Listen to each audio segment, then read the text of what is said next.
welcome to your show, Sunny Mornings in San Diego.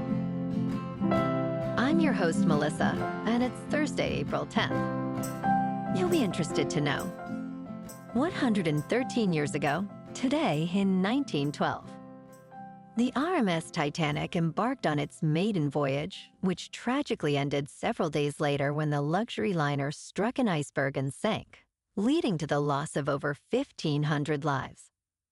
This disaster highlighted significant flaws in maritime safety regulations and profoundly impacted public perception of ocean travel. So now you know. And now, it's time for the Surf Report. Thursday at Tourmaline and South San Diego.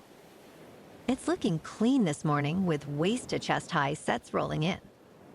Waves hold around 4 to 5 plus feet throughout the morning, offering great conditions. Expect the winds to remain offshore at 0 miles per hour, keeping the surface smooth and glassy for a while. As the day progresses, watch for a shift to sideshore winds by 7 a.m.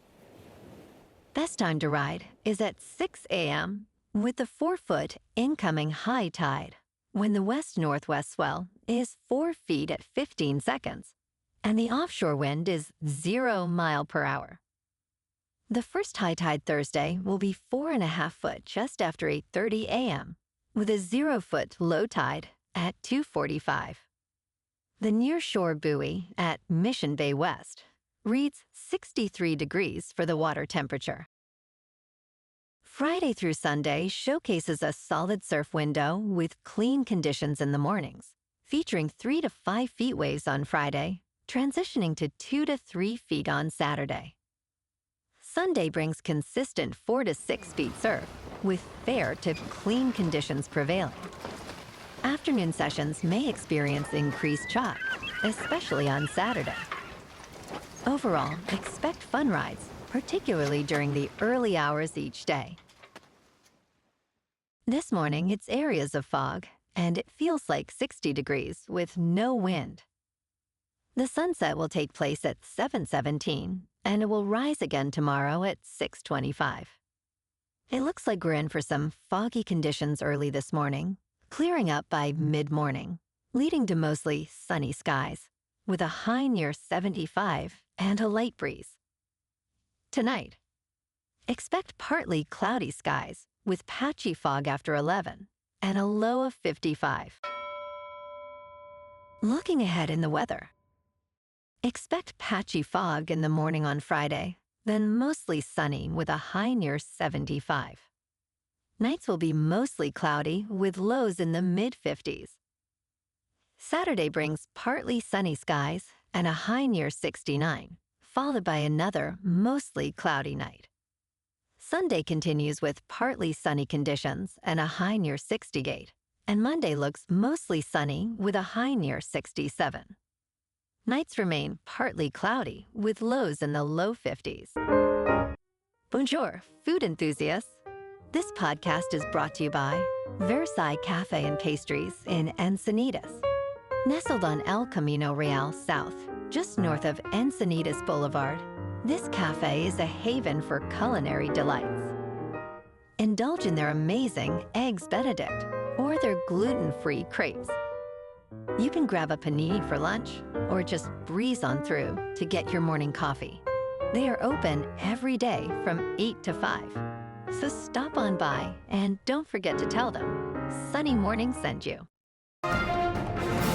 In local news, residents and business leaders in San Diego are expressing concern over proposed changes that could eliminate free parking in some of the city's most popular areas. The Hillcrest Business Association has urged council member Steph Whitburn to reconsider, citing that construction on the new Pride Promenade relied on funds from parking meter revenue. Executive Director Benjamin Nichols warns that future projects could be jeopardized if the city's proposal reduces parking district revenue from 45% to 15%. Balboa Park may also see parking changes, which could deter visitors. The city aims to address a budget shortfall exceeding $250 million through these adjustments.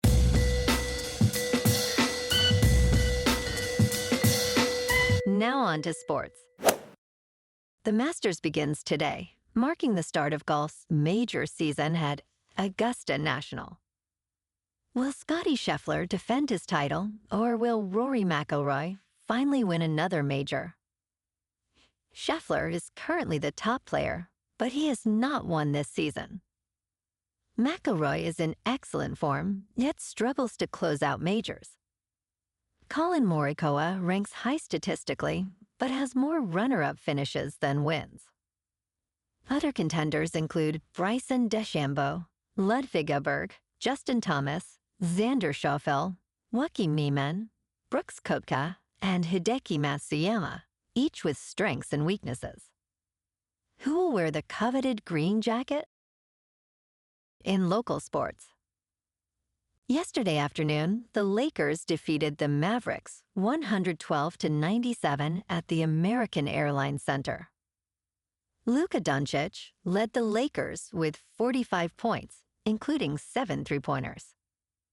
The Lakers shot an impressive 69.6% from the field, improving their record to 48-31, placing them in first place.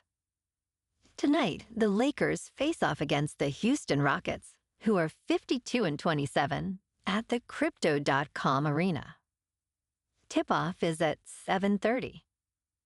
The Rockets are on a 3-game winning streak, making this matchup crucial for the Lakers. Meanwhile, tonight, the Kings at 44-24-9 clash with the faltering Ducks in the City of Angels.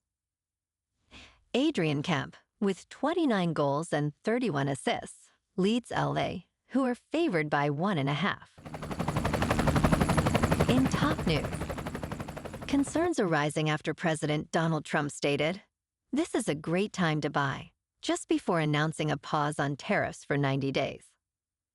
Following his morning posts on Truth Social, which suggested market optimism, stocks surged dramatically. The Nasdaq index experienced its largest one-day gain since 2008, climbing nearly 12%. Critics, including Senator Richard Blumenthal and Richard Painter, question whether this could lead to accusations of market manipulation. A White House spokesperson emphasized the president's role in reassuring Americans about economic security. In business news, California's largest insurance company, State Farm, is facing a critical rate hearing in Oakland. The question at hand is whether State Farm should raise prices for consumers to ensure its financial viability. Consumer advocacy group Consumer Watchdog opposes the rate increase, while State Farm and the California Department of Insurance support it. State Farm is now seeking a 17% increase for homeowners, reduced from 30%. Nikki McKennedy, from the Department of Insurance, likened the situation to being on the Titanic, emphasizing the urgency of the matter. The hearing continues Wednesday, with further testimony expected. In crypto movement, Bitcoin is up 8% to $82,000. Ethereum is up 13% to just over $1,600. And Goatse's Maximus is up 7% to 4 cents. Moving on to a more local vibe. In our community spotlight on health and wellness, we are working with a national Pilates studio to bring you some free classes, so listen up. Check out Club Pilates, with several locations in the San Diego area. Pilates presents a comprehensive wellness approach, cultivating strength, reducing tension, and elevating mental well-being. Scientific research affirms its benefits. So now you can check out Club Pilates for a free class, with locations in Encinitas, Solana Beach, Oceanside, La Jolla, and more. Just be sure to tell them Sunny Morning sent you by. And now, back to the show. Let's talk tech. North Korea has amassed more than $6 billion through sophisticated cyber operations, funding its nuclear program. On July 18th, hackers targeted Wazir X, India's largest cryptocurrency exchange, and stole over $200 million in just 1 hour. Investigators reveal that these hackers are incredibly skilled, using social engineering and deception to gain access to sensitive systems. With state-sponsored resources, they can wait patiently to exploit vulnerabilities, making them the world's most dangerous crypto thieves. Their criminal activities serve as a means to support a sanctions-strapped economy and further the regime's ambitions. And in entertainment news, James Cameron recently joined the Boz to the Future podcast, where he discussed the future of blockbuster filmmaking, emphasizing the need to cut the cost of visual effects in half. He is exploring how artificial intelligence can help reduce expenses without displacing staff. Cameron, who joined the board of directors for Stability AI, aims to integrate AI into visual effects workflows to enhance efficiency. He expressed skepticism about AI's ability to write compelling stories, asserting that true storytelling requires human experience. Cameron is currently in post-production on the upcoming Avatar sequel, Fire and Ash, set to be released on December 19th. Well, alrighty folks, it's time for the quote of the day. And today, our quote comes from the American author and speaker, Alan Klein. And he said, "Your attitude is like a box of crayons that color your world. Constantly color your picture gray, and your picture will always be bleak. Try adding some bright colors to the picture by including humor, and your picture begins to lighten up." And that's a wrap for this morning. You can check out our Instagram, YouTube, and TikTok for some captivating aerial videos with local news and the surf reports. Have an amazing day, my good friends. We'll see you tomorrow with another episode of Sunny Mornings in San Diego.